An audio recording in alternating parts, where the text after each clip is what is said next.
आँख नहीं है तो आप दुनिया को नहीं देख सकते हैं। बहुत इम्पोर्टेंट चीज़ होती है ज़िंदगी जीने के लिए, और वो है आँख।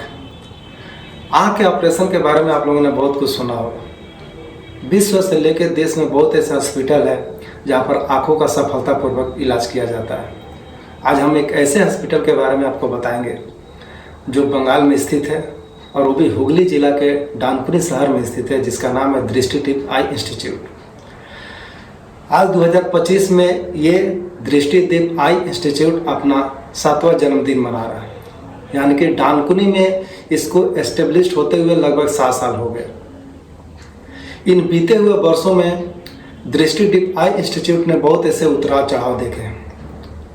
डॉक्टर सौरभ सन्याल जो इस दृष्टि दीप आई जो इंस्टीट्यूट है उनके जो डायरेक्टर हैं, उन्होंने प्रेस मीडिया को बताया कि लेकिन आज हमारे पास ऐसे लेटेस्ट टेक्नोलॉजी के इक्विपमेंट आ गए हैं जिसके द्वारा मरीजों को आँखों का जो ऑपरेशन होता है, उनकी जो आँखों की बीमारियां होती है, उनको सफलतापूर्वक घंटों का काम हम लोग मिनट में वो भी सफलतापूर्वक सक्सेस कर लेते हैं। और इसका श्रेय जाता है दृष्टि दीप आई इंस्टीट्यूट के डायरेक्टर और ऑनर माननीय डॉक्टर सौरभ सन्याल और तनुश्री चक्रवर्ती को। 7वां साल जन्मदिन मनाने के उपलक्ष्य में आज उन्होंने एक प्रेस मिलन का आयोजन किया गया था, जिसमें उन्होंने आँख की खूबियाँ और दृष्टि दीप आई इंस्टीट्यूट के बारे में बताया। इन विगत 7 वर्षों में डानकुनी आई इंस्टीट्यूट ने क्या क्या और कहाँ कहाँ कदम रखे हैं, उसके बारे में उन्होंने विस्तार से बताया। इसके अलावा उन्होंने आज जिस प्रकार से आँखों की समस्या दिन प्रतिदिन बढ़ती जा रही है, बात चाहे बच्चों की हो या बुजुर्गों की हो या यंग जनरेशन की हो, जिस तरह से एंड्रॉयड फ़ोन के इस्तेमाल से उन लोगों की जो आँखों की चमक है, आँखों की रोशनी जो है कम होते नज़र आ रही है, उसको लेके उन्होंने खास टिप्स दी।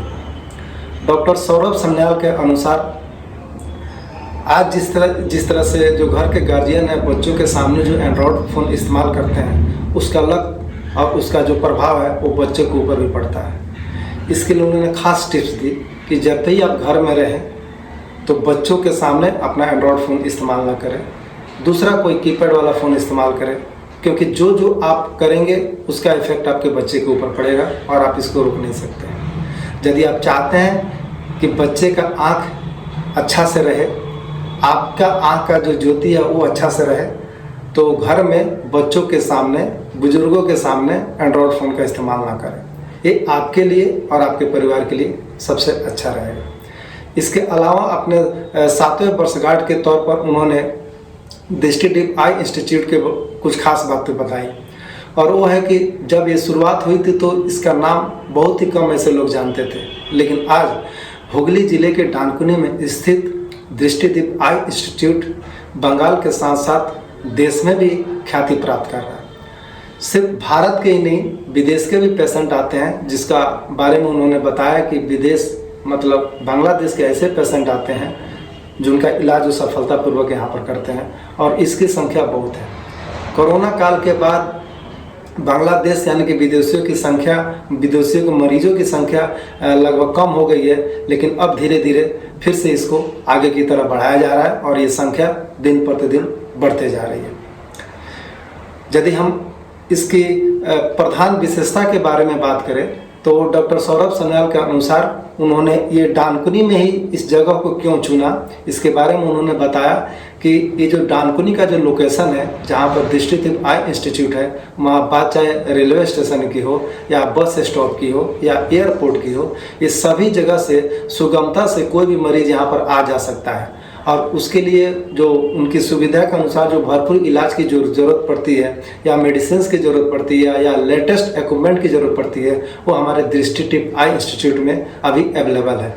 इसको लेके आज सिर्फ डानकुनी ही नहीं, हुगली जिला से लेके पश्चिम बंगाल में शायद ही कोई ऐसा ग्राम का कोई ऐसा पार्ट्स होगा, कोई ऐसा कोना होगा, कोई ऐसा क्षेत्र होगा जहाँ के लोग दृष्टि दीप के बारे में नहीं जानते हैं।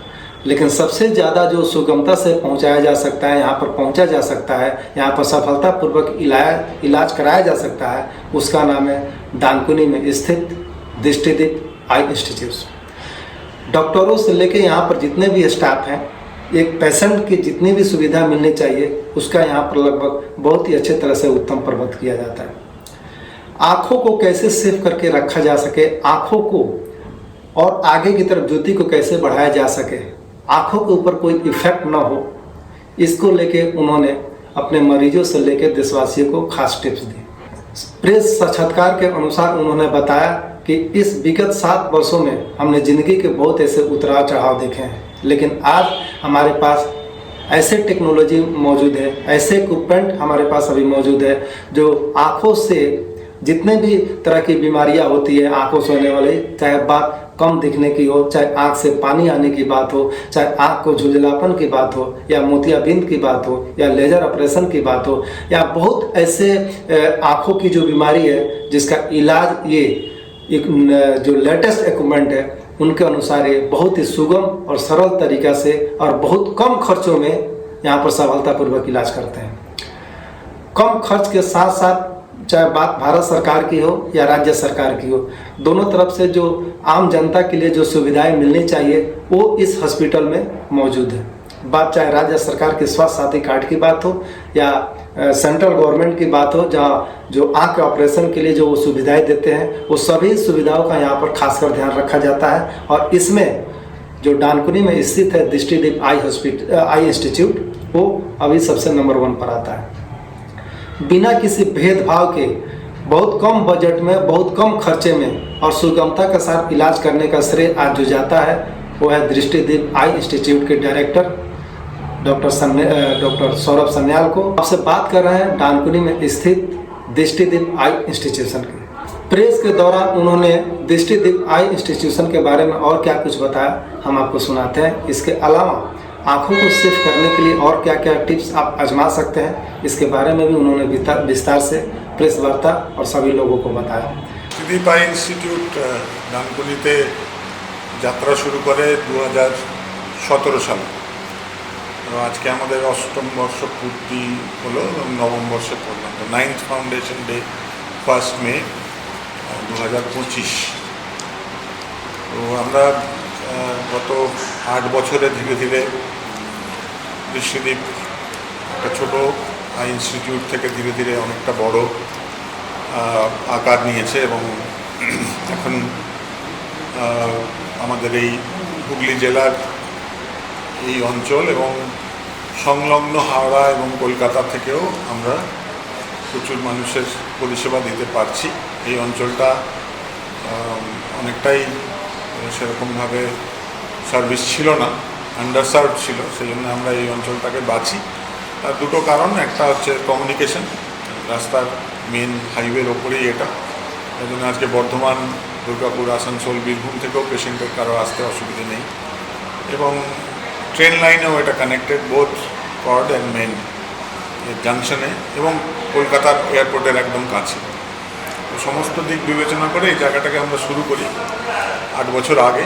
আস্তে আস্তে এই হসপিটালটা এখন একটা বড় হসপিটালের রূপ নিয়েছে এবং আমরা এখন 7-8 জন কনসালটেন্ট ফুল টাইম এখানে কাজ করছি। এবং এই হসপিটালের যেটা ভালো দিক হলো যে এটা অনেকগুলো গভর্নমেন্ট স্কিম এবং প্রাইভেট যে ইন্স্যুরেন্স স্কিম এবং সেন্ট্রাল গভর্নমেন্টের যে সমস্ত স্কিম, যেমন সিজিএইচএস, ইসিএইচএস বা আমাদের অন্যান্য বড় বড় সংস্থা যারা আলাদাভাবে টাই আপ করে, যেমন আইআইটি খড়গপুর, বোস ইনস্টিটিউট, কোল ইন্ডিয়া, সবাই কিন্তু এমপ্যানেল টু দিস হসপিটাল। এটা একটা আমাদের কাছে বড় এবং স্বাস্থ্যসাথীও এই কিছু সার্ভিস যেগুলো স্বাস্থ্যসাথীতে চোখের ক্ষেত্রে দেওয়া হয় সেগুলো এই হসপিটালে গ্রেড এতে এখন আমরা পেয়েছি। এবং এনএবিএইচ যেটা ভারত সরকারের যেটা সবচেয়ে অ্যাক্রিডেশন, যেটা সবচেয়ে important accreditation, NABH national accreditation board for hospitals, তারও যেটা হাইয়েস্ট লেভেল অফ অ্যাক্রিডেশন সেটাও আমরা অ্যাচিভ করেছি লাস্ট 2 বছর আগে। সেই জন্য এই হসপিটালের এখন ওভারঅল একটা সার্ভিস এবং এই হসপিটাল যেভাবে কাজ করছে সেটা দুটো গ্রুপ অফ পিপলকে এটা সার্ভ করে। একটা রুরাল কমিউনিটি যাদের ক্ষেত্রে আর্থিক কিছু সমস্যা রয়েছে তাদেরকেও আমরা সার্ভিস দিতে পারছি। আবার স্টেট অফ আর্ট যারা চাইছেন যে না আমরা বেস্ট যা অ্যাভেলেবল, যেটা ইমিডিয়েট, যেটা অপথলমোলজি বা চোখের চিকিৎসার যেটা বেস্ট পসিবল ট্রিটমেন্ট, সেটাও অ্যাভেলেবল এখানে। সো কংগ্লোমারেশন অফ বোথ, যেখানে শুধু এক্সক্লুসিভলি হাই এন্ডের অপারেশন হচ্ছে তা নয়, আবার শুধু লো এন্ডের একটা চ্যারিটেবল হসপিটালও নয়। সো মিক্স অ্যান্ড ম্যাচ করে এই হসপিটালটাকে আমরা এত দূর আনতে পেরেছি এবং আশা করি আমরা ভবিষ্যতে আরও কিছু সার্ভিস, আজকে আমরা কর্নিয়া সার্ভিস চালু করলাম। তনুশ্রী কর্নিয়া সার্ভিসের ওপরে কিছু ইম্পর্টেন্ট কথা যেগুলো জানানো উচিত সেটা বলবে। না, আমাদের এখানে আই ব্যাংক নেই। কেউ যদি আই ডোনেট করতে চায় তাকে তার নিয়ারেস্ট তাকে একটা কনসেন্ট দিয়ে রাখতে হবে এবং তার মৃত্যুর পর তার ফ্যামিলি মেম্বারকে নিয়ারেস্ট যে আই ব্যাংক আছে সেখানে যোগাযোগ করতে হবে। সে আই ব্যাংক থেকে কর্নিয়াল টিম আসে, তারা শুধু কর্নিয়াল বাটনটাকে নিয়ে তারা স্টোরেজের জন্য নিয়ে চলে যায়। এরকম পেশেন্ট ইউজুয়ালি আই কালেক্ট করে না, it is the hospital and the doctor who procures the eye. পেশেন্টকে তার সমস্যার জন্য হসপিটালে গিয়ে দেখাতে হয়, তার কর্নিয়া সমস্যা অনুযায়ী তার নাম নথিভুক্ত থাকে কর্নিয়াল ট্রান্সপ্লান্টের জন্য। এবার যার যেরকম রিকোয়ারমেন্ট, কর্নিয়াল ট্রান্সপ্লান্ট বিভিন্ন ধরনের হয়, যেটা আপনারা শুনলেন যে একটা অপটিক্যাল ট্রান্সপ্লান্ট হয় যেটা দৃষ্টির জন্য, কিছু সময় চোখকে বাঁচানোর জন্য একটা থেরাপিউটিক ট্রান্সপ্লান্ট হয়, আর এবং একই কর্নিয়ার বিভিন্ন ডিজিজ অনুযায়ী বিভিন্ন ধরনের ট্রান্সপ্লান্ট হয়, ডিসেক, ডিমেক। হ্যাঁ, তো সেটার জন্য quality of the tissue is very important. একটা বাচ্চাকে যার কর্নিয়াল ট্রান্সপ্লান্ট দরকার তাকে আপনি একটা 90 বছরের কর্নিয়া আপনি দিতে পারেন না। হ্যাঁ, তাকে একটা ইয়াঙ্গার টিস্যুই দিতে হবে। হ্যাঁ, তো সেটাই ওই আই ব্যাংককে বলা থাকে যে ভালো টিস্যু পেলে আপনারা জানাবেন। তো তারা যখন একটা সাপোজ একটা 20 বছরের মেয়ের কর্নিয়াল ট্রান্সপ্লান্ট হবে, তারা যখন 30-40 ইয়ার ওল্ড কর্নিয়া পায় তারা ইনফর্ম করে, তখন সেই পেশেন্টকে হসপিটালে কল করে এবং তারপর কর্নিয়া প্রতিস্থাপন করা হয়। এইভাবে হয়।